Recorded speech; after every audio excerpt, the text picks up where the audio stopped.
Family card যে ওনারা দিবেন, মানে ফ্যামিলি কার্ডটা কাদের মাধ্যমে দিবেন, মানে কিভাবে দিবেন আর কি, মাধ্যমটা কাদের? বিগত আমলে যেরকম যে কোনো কার্ড করতে আওয়ামী লীগের পাতি নেতা ভাগ পাইতো, যে পাতি নেতারা ছিল তারা যে টাকা খাইতো, বিএমপিও কি ওই সিস্টেমে কার্ড দিবেন যে পাতি নেতাদের ইনকামের রাস্তার জন্য আর কি? এইটা করবেন কিনা, মানে কি মাধ্যমে দিবেন এইটা আমার জি, মানে জানার ধন্যবাদ। ইচ্ছা, কার মাধ্যমে দিবেন। আর আফসারি স্যারের কাছে একটা প্রশ্ন, যে বিএমপি যে এই ঋণ খেলাপিদের মনোনয়ন দিল, আর এইটা যে নির্বাচন কমিশন বৈধতা দিল, এই হাজার হাজার কোটি টাকার যে ঋণ খেলাপি, এরা নিজেদেরই ঋণ সামলাবে নাকি জনগণের জন্য কিছু করবে? মানে এরা কি আসলেই কিছু করবেন কিনা, এইটা আমার আফসারি স্যারের প্রশ্ন, যে তারা কি জি, ধন্যবাদ। ধন্যবাদ, ধন্যবাদ ভাই, ধন্যবাদ। আমিনুল বলেন। আসসালামু আলাইকুম মনির ভাই। মনির ভাই, আমি আপনাকে আমার আন্তরিকভাবে ধন্যবাদ জানাই। সে কারণটা হলো, এই দুই একটা প্ল্যাটফর্ম আপনার অনুষ্ঠানের মতো এই দর্শকদের মানে মতামত দেওয়ার সুযোগ আছে আর কি। আপনি আর আরেকটা আছে যে কি জানি একটা অনুষ্ঠান সাগর ভাই করে, এই দুইটা অনুষ্ঠানে আর কি দর্শকদের মতামত নেওয়ার সুযোগ আছে। এর জন্য আপনাকে অসংখ্য ধন্যবাদ।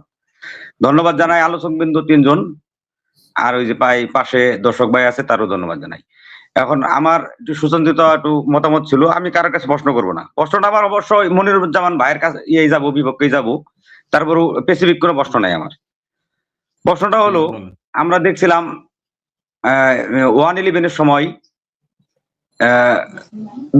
বাংলাদেশে যত দল আছিল, যত নেতা আছিল, তারা সব ভালো হয়ে গেছিল গা।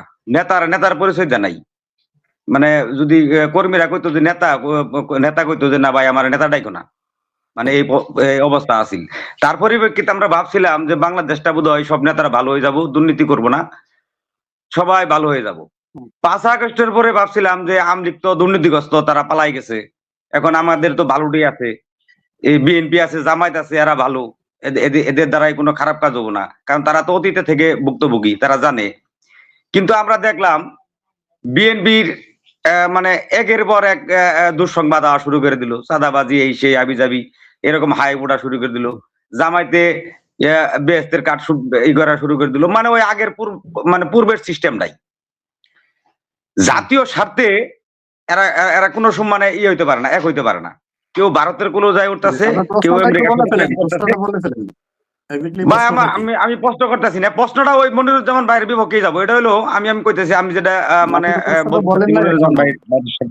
ভাইকে বলতে চাচ্ছি, এটা হলো বিএনপি বিপক্ষে যাবো আর কি। বিএনপি যে বর্তমানে যে জনপ্রিয়তার ধস নামছে শুধু এই মনিরুজ্জামান ভাইদের বেফাস মন্তব্যের জন্য। আসলে চাঁদাবাজি মাতাবাজি এগুলো কিছুই না, এগুলো হলো হাইপ। এই ধ্বংসটাই করছে এই যে মনিরুজ্জামান ভাইদের মতো যে নেতারা আছে, এই যে বড় বড় নেতা আছে, এগরে মানে বেফাস মন্তব্য, এগরে মুখটা। ধন্যবাদ আপনাকে, ধন্যবাদ। জহিরুল ইসলাম বলেন। আসসালামু আলাইকুম, ধন্যবাদ সকল অতিথিকে। আমি খুবই আন্তরিকভাবে মানে ব্যথা পাইলাম যে আমাদের আফসারি ভাই অনেক কিছু মানে তথ্য ভালোভাবে না পড়াশোনা করে না দেখে উনি টকশোতে মন্তব্য করতেছে। সেটা হচ্ছে যে উনি তারেক রহমান সম্বন্ধে বলতেছে যে 24-কে ছোট করতেছে, 71-কে বড় করতেছে।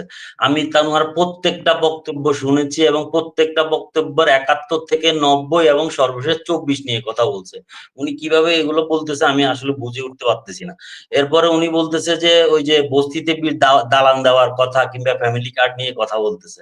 কিন্তু আমার কথা হচ্ছে যে কোনো একটা দল তার উন্নয়ন বা সে কিছু করলে সেটা নিয়ে পাবলিশ করবে, এটাই তার মানে গণতান্ত্রিক অধিকার হিসেবে যায়।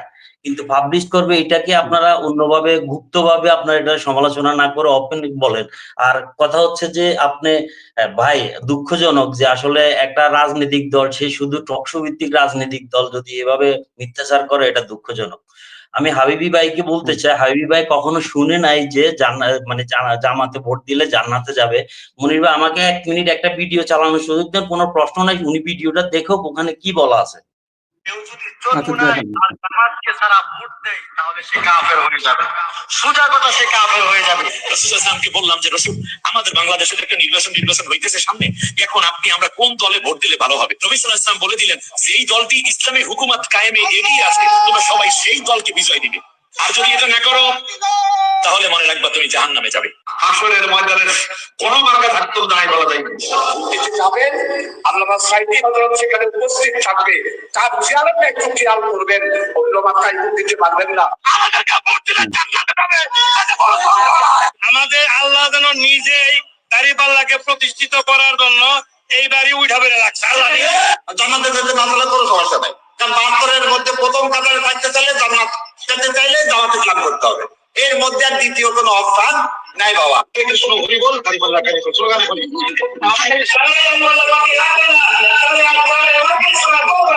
ইব্রাহিম আলাইহিস সালাম আল্লাহর সন্তুষ্টির জন্য ইসমাঈল আলাইহিস সালামকে কুরবানি করছেন, এজন্য মানুষ কুরবানি বানিয়ে হয়েছে তোমরা। আর আপনারা কুরবানি বলতে তিরিশা কাউনিয়ার লাখ লাখ নাই খুশি কুরবানি, এইজন্য এই কুরবানি। আমার ভাই হয়তো কোনোদিন ইবাদত করার সুযোগ পায় না, ওই সত্যত ভিড়ের মধ্যে সে ওই দাঁড়িপাল্লার দাওয়াত দিয়ে। কেউ যদি চরমুনায় আর জামাতকে ছাড়া ভোট দেয় তাহলে সে কাফের হয়ে যাবে। ভাই হাবিবি ভাই, উত্তরগুলা দিয়ে যাইয়েন, শুনছেন তো আশা করি। ধন্যবাদ, আসসালামু আলাইকুম। ধন্যবাদ। মোহাম্মদ সালাম সাহেব বলুন। মনির ভাই, আসসালামু আলাইকুম। ধন্যবাদ আমাকে সুযোগ করে দেওয়ার আপনি জন্য। থাকেন, যিনি আপনি ভিডিওটা বাজাইছেন, মানে এত বেশি কাট ছিল যে কয়েক সেকেন্ড এখানে ব্যক্তিও বোঝা যায় নাই এবং আপনার ক্লিয়ার প্রশ্নও বোঝা যায় নাই। আপনি ভিডিও লাগবে না, আপনার মুখের কথাকে আমি বিশ্বাস করব।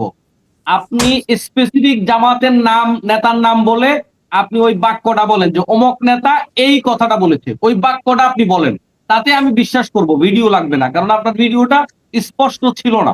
আপনি নেতার নাম বলবেন যে অমক নেতা বলেছে, আর স্পেসিফিক এভাবে বলেছে জামাতকে ভোট না দিলে জান্নাতে যাবে। আমি আমার পূর্বের আলোচনায় বলেছি, জামাত একটা ইসলামী দল, সেই জায়গায় জামাত ইসলামিক অনেক কর্মসূচি পালন করে।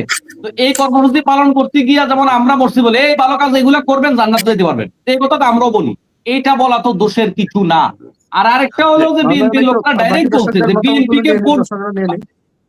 ভাই প্লিজ, আমি একটু ওনাকে উনি এটা ক্লিয়ার করুক যে আপনি স্পেসিফিক যে বিএনপি করলে জান্নাত পেয়ে যাবেন, এই কথাটা যেভাবে বলছে, আপনি জামাত ইসলামের কোন দায়িত্বশীল ব্যক্তি আজও পর্যন্ত এটা বলছে কিনা আমি শুনি নাই। আর আপনি যেটা শুনেছেন কাট, আপনি স্পেসিফিক ভিডিও লাগবে না, আপনি নাম নিয়ে শুধু আমাকে শোনান, তাইলে এটা আমি বিশ্বাস করে নিব। হইতে পারে জামাতের নেতারা ভুল করতে পারে, ফেরেশতা না। আপনি আমাকে একটু শোনাবেন, এটা আমার জ্ঞানের জন্য ভালো হবে। ডিসকানেক্ট হয়ে গেছেন, যিনি ভিডিওগুলি দেখাইছেন উনি ডিসকানেক্ট হয়ে গেছেন। এইটাই তো কাম, এই যে বট বাহিনীর কাম তো এটা, মানে এই যে অথেন্টিক না তো। হাবিবি ভাই, কে বিএনপির বলছে ধানের শীষে ভোট দিলে জান্নাতে যাওয়া যাবে? আপনি একটু বাড়ি করে রাখেন। আপনি তো 100 দেখাইতে চাইছেন, আপনি আমার 3টে দেখাইন। একটা হইলে কাট করা, আমার আপনি এখন এডিট করছে। জামাত কোনো মানুষের মধ্যে পড়ে না। আমার মতো বক্তব্য আমি কখনো মিথ্যা কথা বলি না, সবগুলো কাট করিয়া আমারে বলছে যে ভোট 5 বছর আমার পাওয়া করবে। আপনি আমার আপনি তো মিথ্যা কথা বলেন না, শুধু আপনি ওই বোরখার ব্যাপারে 1.5 কোটি মিথ্যা কথা বলছেন আর কি, যে 1.5 কোটি এটা মিথ্যা কথা বলছেন আর কি, প্রমাণ দেখাইতে পারেন নাই তো। শিবির পড়া শুরু করছে, 3 কোটি লাগবে বোরখা, নির্বাচনের সময় 3 কোটি লাগবে। আচ্ছা, আমি প্রথম